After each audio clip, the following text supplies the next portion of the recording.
Dobrý deň, Kamilka. Dobrý deň, pán doktor. Všetko v poriadku? Už sa cítim lepšie. Nudím sa.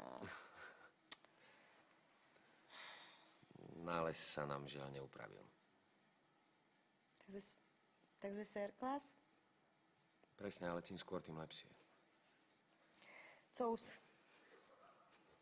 Teraz neviem, co vám hovoriť.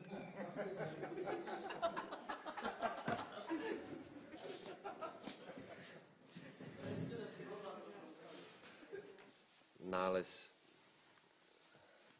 sa bohužiaľ nezlepšil. Takže Serklas. Čím skôr, tým lepšie. Dobre. Budem ale od vás potrebovať písomný súhlas. Ja aj to viem. A bolo by možné, aby ste to robili vy? Ale samozrejme.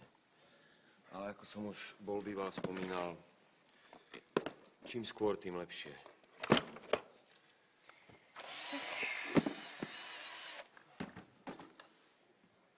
Ja som najlepší.